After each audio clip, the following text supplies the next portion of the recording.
객단가를 할 때는 상상상 법칙이 있는데 이건 반드시 암기를 하시고 반드시 고객분들한테 활용을 해보셔서 끊임없이 이 부분에 대해서 노력을 해보시기 바랍니다.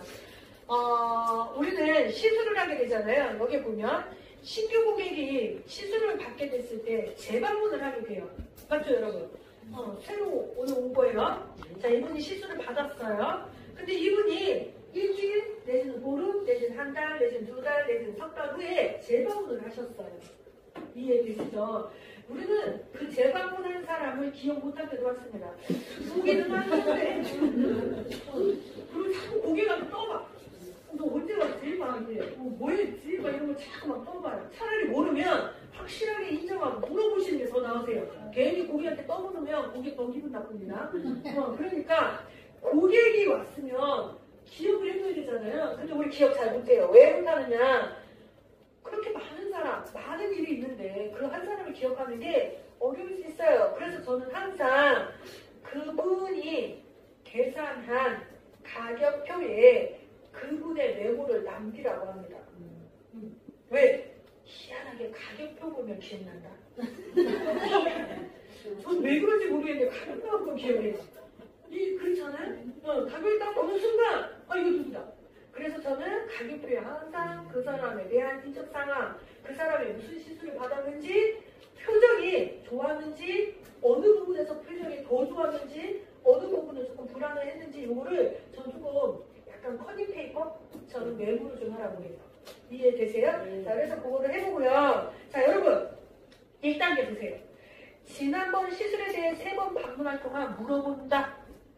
대부분의 미용하시는 분들은요, 컬러에 대해서 이렇게 하시는 것 같아요.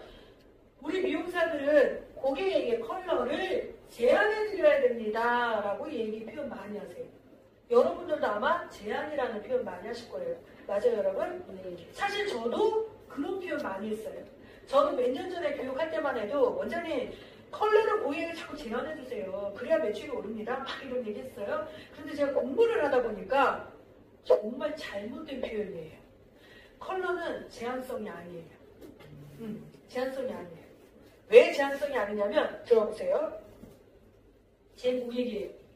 저 염색 어떤 색이 잘 어울려요? 이렇게 말했어요. 근데 오늘의 모습만 보고 애쉬 이렇게 얘기를 했어요. 근데 이분이 오늘만 이렇게 입었고 집에 가면 이런 옷이 아니라 다 반대적인 옷을 입거나 다 반대적인 메이크업을 한다거나 다 반대적인 스타일을 한다면 내가 제안한 그 컬러는 완전 마이너스예요. 맞죠? 즉 컬러는 제한성이기보다는 들어야 돼요. 들어야 돼요. 뭘 들어야 되냐면 봐봐요. 지난번 시술 어땠어요? 이렇게 물어보잖아요. 그러면 고객은 뭐라고 하느냐? 어쨌든 재방문을 했기 때문에 그렇게 마음에 안 들었다고 안 합니다. 재방문한 건 조금이라도 마음에 들었기 때문에 오신 거잖아요. 그러니까 뭐라고 했어요? 괜찮았어요. 이렇게 얘기하거든요. 그럼 우린 좋아 미칩니다. 마음에 들었구나. 그런데 잘 생각해 보세요. 그렇게 질문하는 건 그 소리 들으려고 질문한 거잖아요. 맞죠? 그러니까 고객도 얼굴을 붉힐 필요가 없기 때문에 그렇게 대답하는 거예요. 그런데 어찌 보면 고객은 한 번의 기회를 더 준 거예요. 아주 마음에 들진 않았으니까 한 번은 더 와봐야지. 근데 여기서 스타일을 못 찾으면 이제 끝까지 안 오세요. 영영 안 오세요. 이사할 때까지 안 오세요. 아닌가요?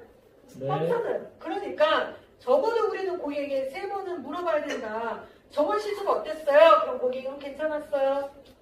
어떻게 괜찮았어요? 물어보셔야 돼요. 대화를 조금 끌고 가셔야 돼요.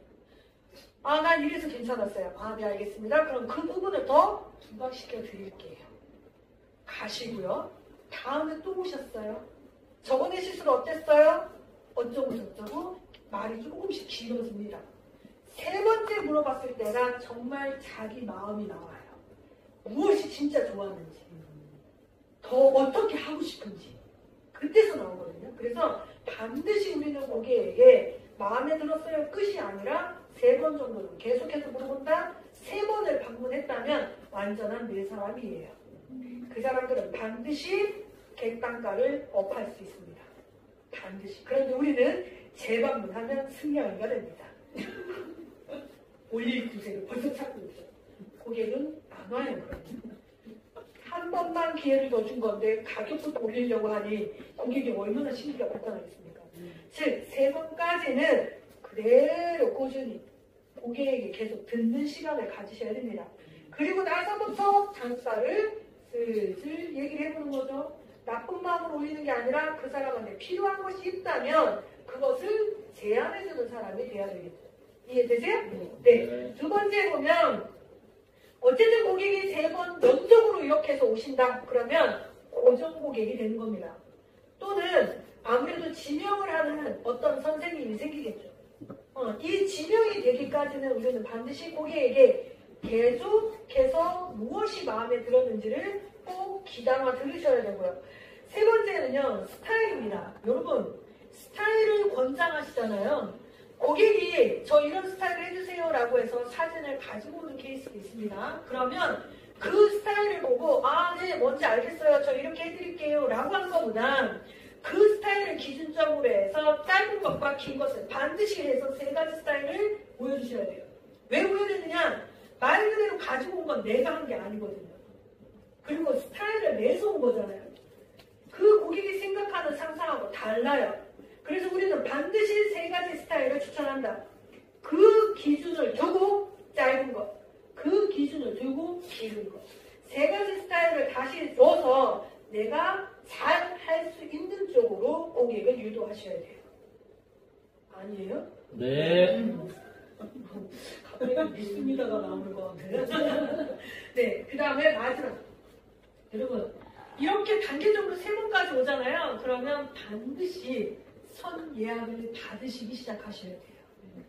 반드시. 그리고 그 선 예약을 받을 때에는 몇 월 달에 오세요가 아니라 고객님 핸드폰 있으신가요? 저는 제 캘린더를 같이 얘기하겠습니다. 고객님 이때 시간이 괜찮으실까요? 3개월 후에는 지금 이 모습이 이렇게 변해 있을 겁니다. 이 스타일을 계속 유지하려면 제가 3개월 후에 고객님을 뵀으면 합니다. 3개월이 지나면 잊어버려요.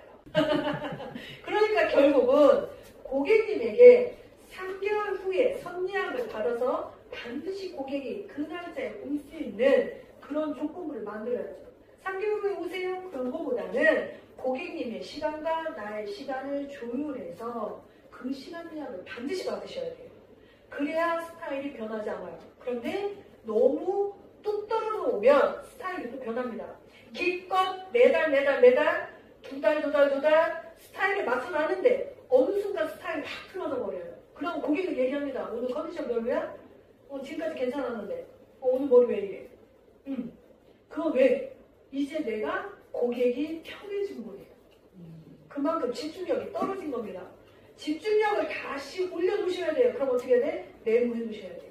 그리고 이 사람한테 어떻게 할 것을 주의할 점들이 무엇인지를 기록을 남기셔야 돼요.